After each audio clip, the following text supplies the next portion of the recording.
What's going on, Dolphins? It is your boy Dillon, and there's some big news. There's actually a few things to talk about. The Dolphins have signed a player, in fact, a quarterback, which we will get to.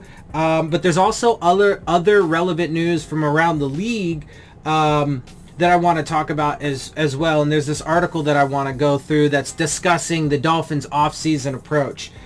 So real quick, I do want to mention that, as we already know, the Dolphins have signed punter Michael Palardy, the former Carolina punter, and so Matt Hawk has become a free agent and was signed by the Bills. So now the Bills have our former punter, so we'll see how that plays out. But let's go ahead and get into this article, because then it ties into this quarterback conversation a lot, and really just the overall approach to the Dolphins. So there have been a bunch of experts, right? The people who consider themselves to be experts and analysts and, Dolphins beat writers and people that are reporters, people that write, articles and stuff. A bunch of these people have been talking about, ooh, man, after just the very first 2 days of the league's tampering period, the Dolphins are being super quiet, so that means that they're not going to be big spenders in free agency, and they're being calculated with their moves. First of all, it's only the first 2 days of the tampering period. Sure, a lot of the, as far as quantity goes, a lot of the free agents have indeed come off the board. So last offseason, first of all, I'm going to dispel the myth that this regime doesn't do that. They literally just did it last offseason. They went and spent a bunch of money on a bunch of guys, okay? There are different ways to be big spenders in free agency. You can either spend a ton of money on several dudes, which they did last year, so they've literally already done it, so you can't say this regime doesn't do that. They literally did it last year. But this year, what I believe is they're going to do the one player, like they did with Ndamukong Suh back when, right?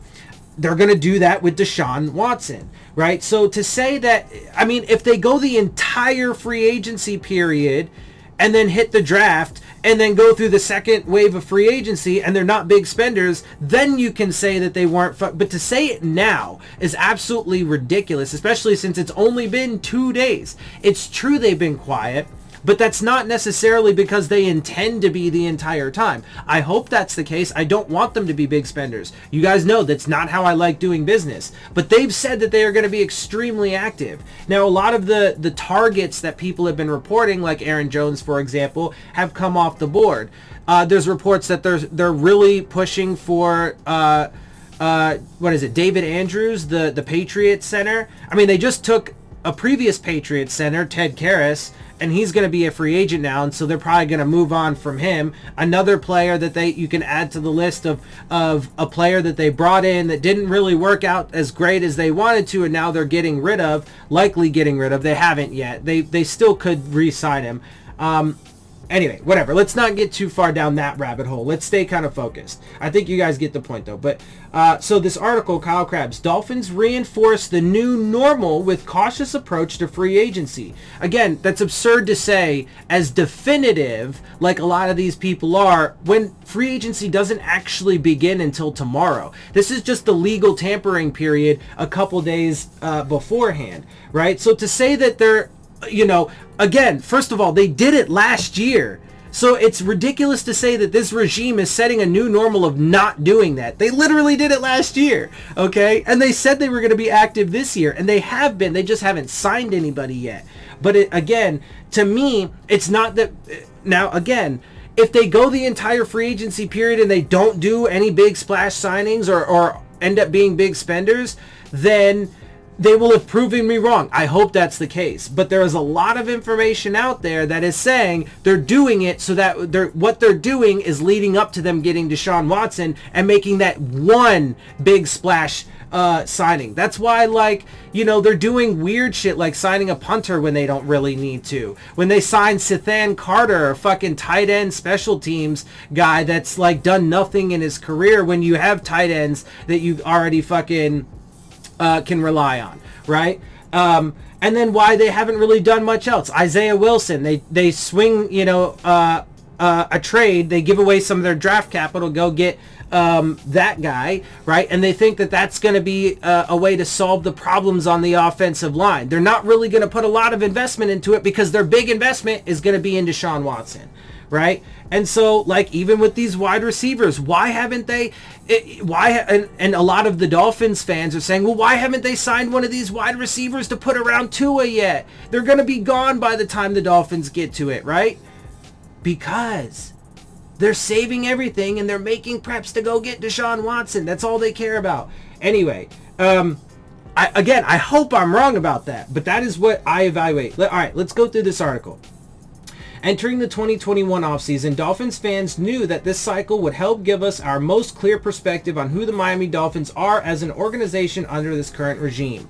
First of all, you can already figure out a lot of who they are based off of their first 2 seasons. Brian Flores and this coaching staff came in as sellouts, as fucking lap dogs that came in to do Stephen Ross's bidding, and they completely tore down the roster and tanked the season. And then, of course, there's plenty of evidence to show that they literally put the team in position to lose on numerous occasions throughout the season to bolster the fact and the evidence that they tanked. Okay? So, first of all, you know a lot about them because they're willing to do that. They literally implemented a tanking strategy.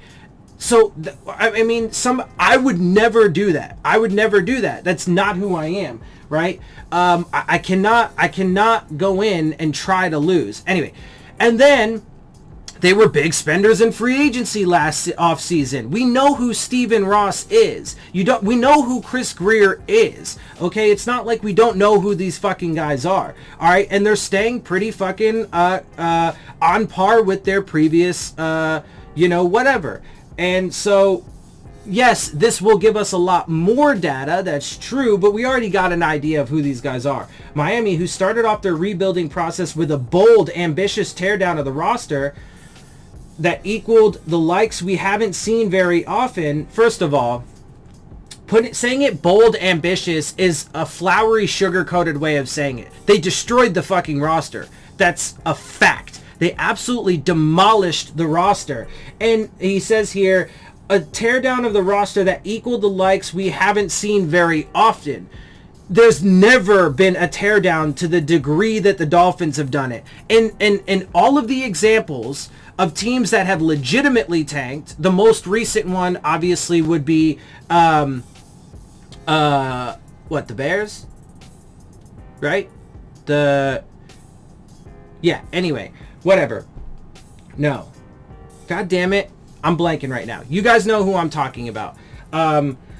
Anyway, with fucking... Man, I can't even think of the quarterback now. Baker Mayfield. Browns, right? Yeah. Browns. Not Bears. I was thinking Bears for some reason. Anyway, you get it. So, that's the most recent example. But in examples of teams in the NFL that have actually tanked, no team has done it to the degree that the Dolphins have done it. And so... that's also just some flowery way to fucking not really put it into the full context. Flipped the script in 2020 and signed anyone and everyone they seemingly set their eyes on. Right. That's what they did. They blew through over $100 million in cap space in a single fucking off-season, because they signed everybody. This year, again, it hasn't happened yet, but my bet is they're winding up for the one fucking big one. Anyway, and promptly kickstarted a 5-win turnaround to log double-digit wins in year 2 of the current regime. Which, again, as I've told you, in my perspective, based off of the evaluation of all the data, right? Not cherry-picked data, right? That a lot of people want to fucking pick and choose little pieces to be like, oh, look how great the Dolphins are. Like simply saying that they were 10-6 without actually delving into the reasons why they made it to 10-6 and the fact that they were, one of the healthiest teams. They got to beat up on teams like the 49ers where they shouldn't have. And then it leaves a lot of other contextual information out that people leave out intentionally so that way they can fit their own narrative. But anyway... the biggest question of all was whether or not that success would lead to a renewed enthusiasm to spend aggressively in free agency for the second consecutive year, and to do so in the immediate aftermath of Chris Greer preaching building a sustainable winner in South Florida. Now, hold on, let's pause again for a quick second. Stephen Ross has said that, and let's note, that he said, and I mentioned this in my last video, I hope it doesn't take me, 2-3 years to get back, to get to where we want to be, because but if we got to, because we're trying to build for long-term sustained success. First of all, you can't do that when there's literally no player on your team that you can expect to be here for the long term, and when you have a new coaching staff pretty much every year. Those things don't add up to that to begin with. But let's note, we are in now year 3 of this whole fucking thing. And I'm telling you, his MO, Stephen Ross's MO, 3 to 3.5 years. If this doesn't pan out this year, and this is another piece of the data as to why I believe that he's going to be all in Deshaun Watson. If it's not this year, then he's going to hit the reset button again. Granted, there are many ways to achieve sustainability. I would say that there are many ways in which you could, have a winning season and make it to the playoffs. But, in other words, there are many different ways in which you can occasionally make it to the playoffs. It's far more difficult to have sustained success. And I think that there are only maybe a handful of ways to do that. Philosophies, if that.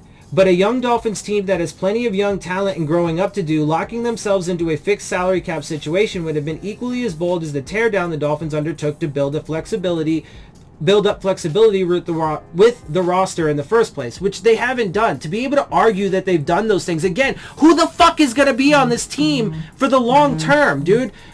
Anyway.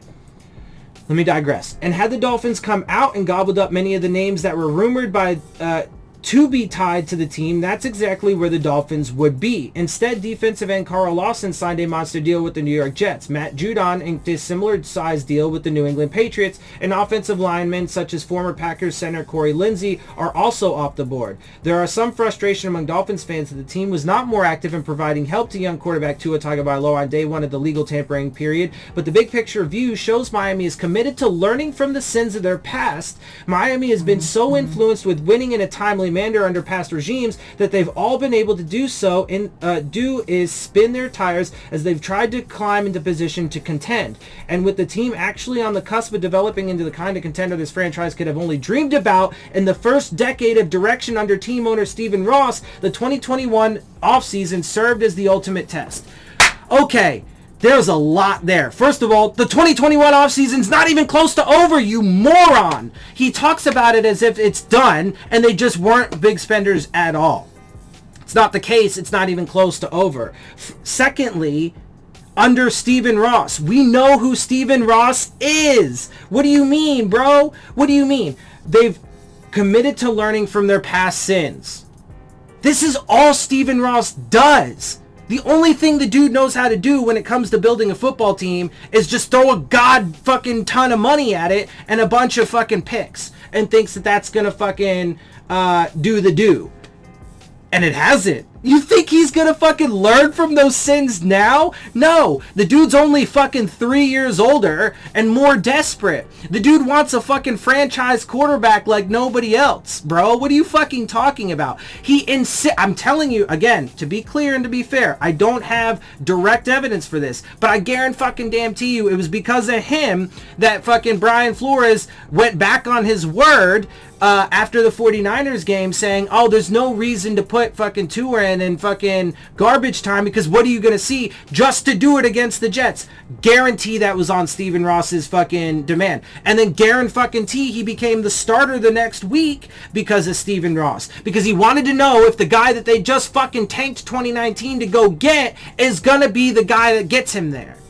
And I don't think he thinks that's the case. And so he's going to sell the fucking farm to get Deshaun Watson. They are going to clear a bunch of fucking cap space, and they are going to then fucking blow it all and just throw tons of fucking money at Deshaun Watson. Because as far as they are concerned, all you need is a franchise quarterback, and then you're an instant contender. I don't know how many fucking times I've heard people say, oh, Deshaun Watson going to the Miami Dolphins makes him an instant contender.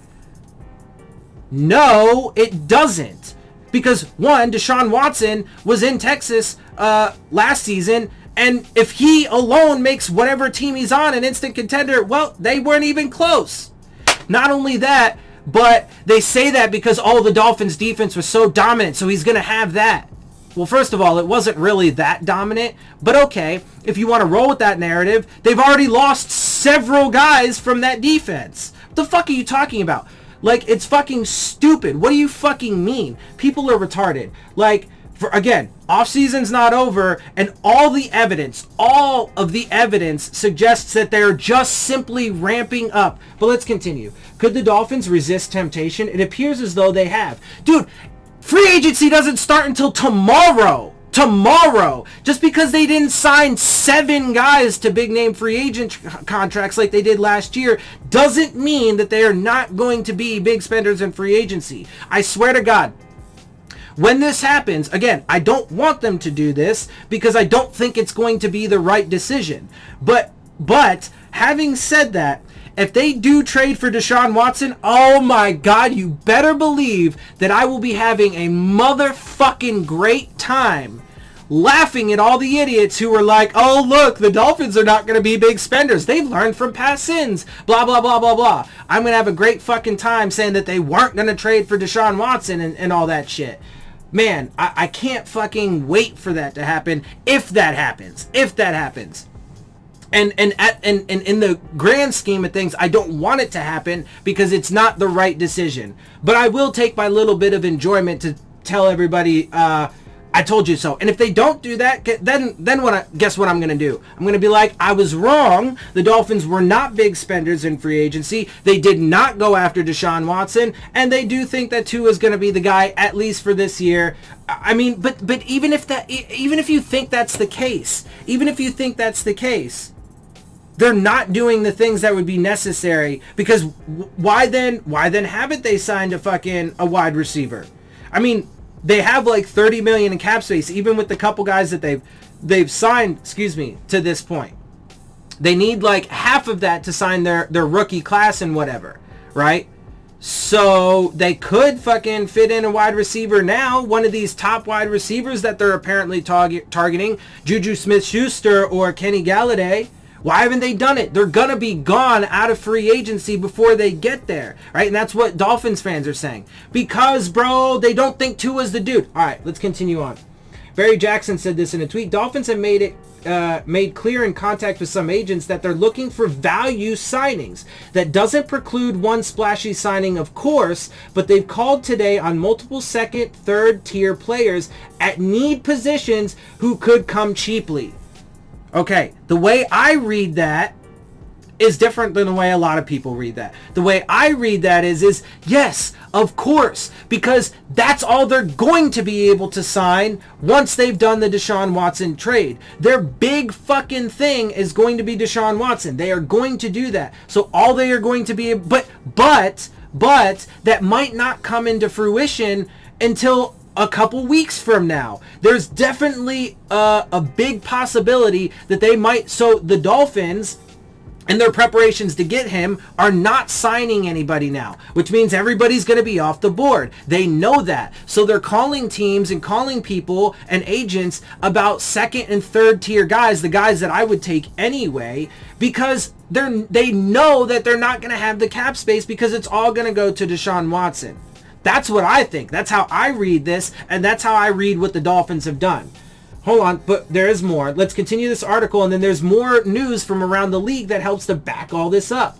This approach is a new one for Dolphins fans to process. Again, you can't even say that that's what they're doing yet. First of all, it's absurd to say that this regime doesn't do that because they literally just did it last year. And it's absurd to say that they haven't done it yet this season because the offseason literally just started and free agency doesn't actually officially start until tomorrow. It's dumb. It's super dumb. I'm sorry if people get offended by this, but it is stupid to say definitively that the Dolphins have decided to not be big spenders in free agency simply because they didn't take advantage of signing 50 dudes to big name contracts in the first 2 days of the tampering period. Like, people are fucking dumb.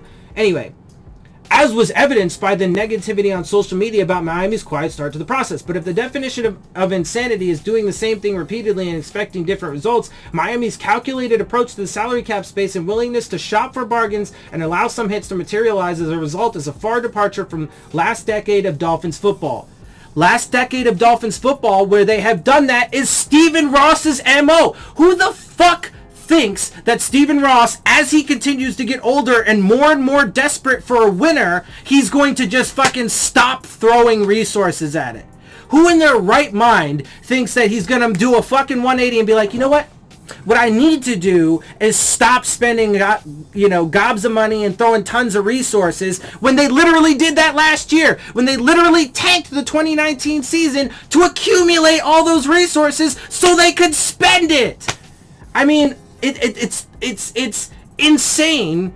It's insane. Not only is it insane to constantly do the same thing that fails and think you're going to get different results, but it's also insane to think that the people who have the MO and the track record are all of a sudden going to fucking change. No, dude.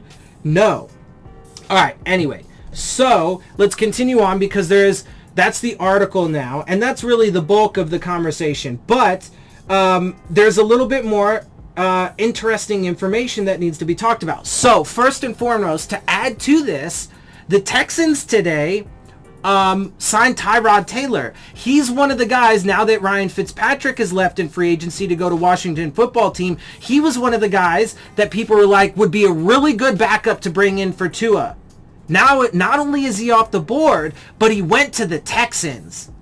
Which means, what that tells me is the Texans know that they're going to have to put Deshaun Watson up. They know he's not going to fucking play for them, and they know that they're going to need to get something in return, and they also know that they can get a fucking king's ransom, and they know that the Dolphins are going to give it up. They're going to give up the 3rd, they're going to give up the 18th, they're going to give up at least one more first round pick in the future. They're also going to give up probably, I think it's the 50th overall pick, the Texans' 2nd round pick that we got from him in that trade before for Tunsil. They're going to give that up, and also an additional 2nd or 3rd round pick in the future, as well as Tua. I'm telling you, bro. I'm telling you. Okay? So that move by the Texans tells me that they know they're going to have to fucking trade Watson. Okay? And then look, they either get, and then with that, they either have Tua and Jacoby Brissett, or excuse me, not Jacoby Brissett, and Tyrod Taylor. Great to go into your new season. I mean, they're kind of rebuilding right now with a lot of the changes that are going on there, right? So going with 2, or they will also have the 3rd overall pick in this upcoming draft. They could draft a guy. They'd be perfectly fine with that, right? Either way, because then they could also, even if they were going to do that, then they could trade Tua again. They could trade him again, which would suck for him, but they could trade him again and then get more assets, right? Which if they get Tua and they don't think he's going to be the guy, they're going to have the 3rd overall pick so they could take one, right? Anyway, so that's what that signals to me. Then after that, the Dolphins go and sign Jacoby Brissett. So they now have their backup quarterback. Okay. But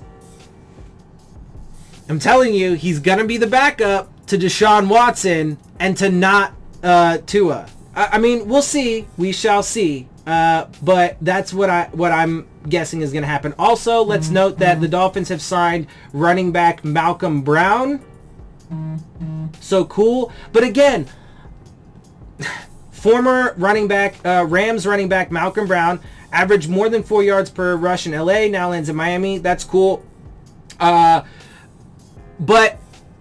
not a big name free agent, right? People were like, oh, who are some of the Chris Connors, whatever, the Pittsburgh running back.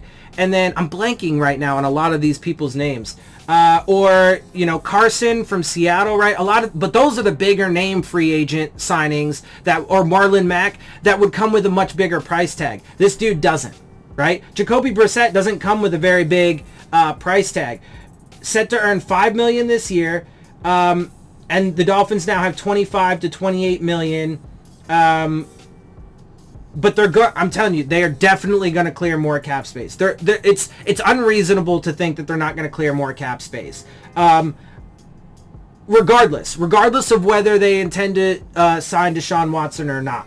But anyway, and let's see, and it's a $5 million guaranteed and a max value of $7.5 million for Jacoby Brissett, and it's a 1-year deal.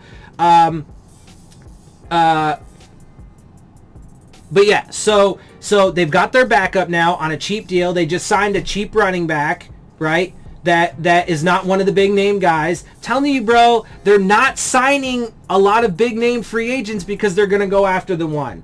Let's see. Dolphins weren't looking to spend on a running back in free agency, and their budget might have been as low as $2 to $3 million per year, I'm told, and that's probably what they're going to give the dude, right? So I'm telling you, all of these little moves that the Dolphins are doing are setting themselves up to fucking and then, you know, getting rid of Kyle Van Noy and some of the guys that they have already. I'm telling you, they're definitely going to cut more cap space, and they're going to do it in conjunction with these smaller signings so that way they can get Deshaun Watson. I'm telling you, I hope I'm wrong, but that's what it all fucking appears to be at this point. All right, that's what I got for you. There's a lot there. I'm going to go ahead and get out of here. I hope you guys appreciate my perspective. If you do, make sure you hit the subscribe button. Make sure you hit the like button. Make sure you hit the bell if you want to get the alerts. Share my channel and videos with your friends and family. Leave your questions, comments, and concerns down in the comment section. Of course, as always, follow me on Twitter at Dillon Tartaro. And with that, I am out. I'll see y'all soon. Fins up.